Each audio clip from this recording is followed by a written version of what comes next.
Assalamualaikum warahmatullahi wabarakatuh. Perkenalkan nama saya Raini Sagita dengan NIM F1G1211009. Nah, di video ini saya akan mempresentasikan 4 materi video yang ada di sepada mengenai bagaimana cara kerja internet. Nah, sebelum kita mengetahui cara kerja internet, kita ketahui dulu apa itu internet. Nah, di sini di awal tahun 1970, Vinton J. Cerf dan Robert Egan mengerjakan desain yang sekarang disebut internet. Internet adalah hasil eksperimen lain bernama ARPANET, singkatan dari Advanced Research Project Agency Network.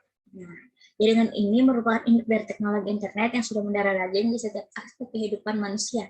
Jaringan yang menjadi konsep pertama pengiriman dan penerimaan informasi yang tidak mengenal jarak dan bisa memangkas waktu.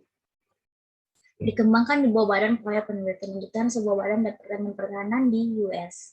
Jaringan ini menggunakan teknologi packet switch untuk mengirim dan menerima data dengan koreksi kesalahan bawaan dari perakitan paket. Jaringan ARPANET Network atau jaringan ARPANET adalah desain pertama dari apa yang saat ini kita kenal dengan nama internet.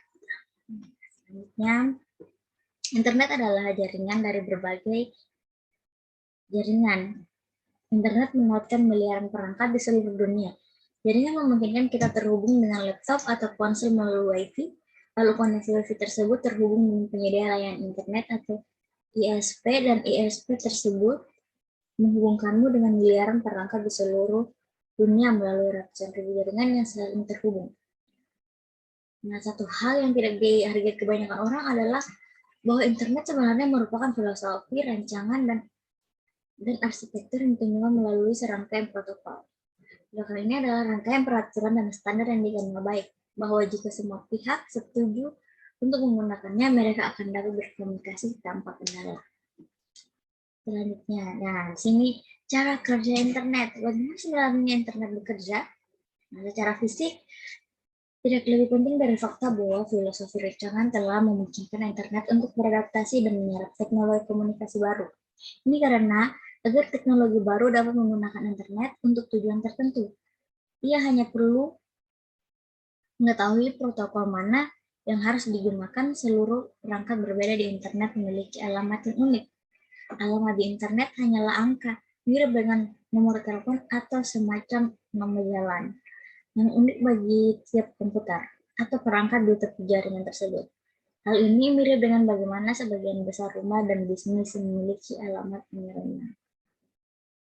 Nah, selanjutnya, sini ada istilah interconnecting network, di mana belakangan ini internet sering dihubungkan dengan istilah, kalau lebih tepatnya orang sering menyebut sebagai cloud computing, yakni teknologi yang memungkinkan sumber daya ataupun resources untuk menjalankan sebuah sistem yang kompleks dengan mudah kita peroleh, entah itu melalui layanan hosting virtual server akun ataupun teknologi-teknologi lainnya.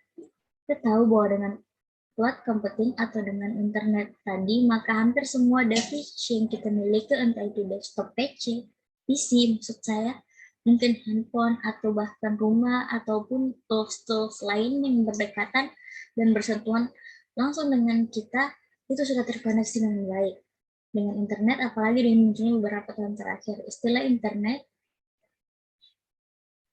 cloud computing itu memungkinkan benda-benda yang tadinya itu berdiri sendiri dan akhirnya dia bisa terkoneksi dengan internet. Nah, selanjutnya, nah sini jadi ada sebuah klien dan ada server yang dituju pada komputer. Ketika Anda membuka komputer Anda, kemudian Anda melakukan akses sebuah situs, katakan saya google.com, maka sejatinya komputer Anda akan dulu terhubung dengan yang namanya Internet Service Provider.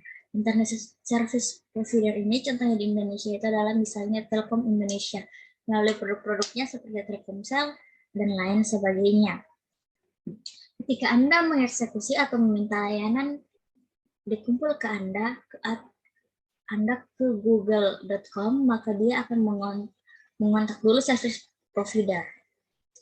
Internet Service Provider ini akan mengontak namanya sebuah teknologi yang disebut sebagai dengan service DNS. Service ini semacam buku telepon yang akan memetakan kira-kira begitu bahwa nama www.google.com ini memiliki IP address berapa. Jalannya IP address ini kurang lebih seperti ini. Jadi nanti DNS servers akan memeriksa ternyata IP atau Internet Protocol sebuah teknologi untuk alamat-alamat sebuah komputer. Ternyata alamat google.com itu adalah 172.217.1941.2001. Nah, setelah ini dapat dikembalikan ke komputer kita selanjutnya. Komputer akan langsung mengakses ke 172.217.1941.101. Yang ketika ini diakses maka lanjut ke Internet Service Provider. Selanjutnya Internet Service Provider ini melalui internet namanya Internet World akan langsung mengakses ke server 172.217.1941.101 dalam google.com. Nah, kita ini bisa koneksinya lancar, maka akan dikembalikan ke Google, akan memberi respon server dan di komputer Anda akan muncul google.com. Nah, dengan teknologi yang saat ini dan dengan kecepatan akses internet, maka proses yang tadi itu terjadi dalam sekian detik saja, sekian detik saja. Nah, di sini adalah di sini ada istilah baru yang disebutkan internet backbone. Nah, internet backbone itu adalah sebuah teknologi yang memungkinkan bahwa komputer satu dengan komputer lain terkoneksi melalui sebuah jaringan internet, jaringan dunia atau jaringan global. Selanjutnya, nah, di sini ada gambaran bagaimana kabel itu saling terkoneksi. Internet backbone yang melewati sebuah jaringan kabel bawah laut pemerintah seluruh penjuru dunia.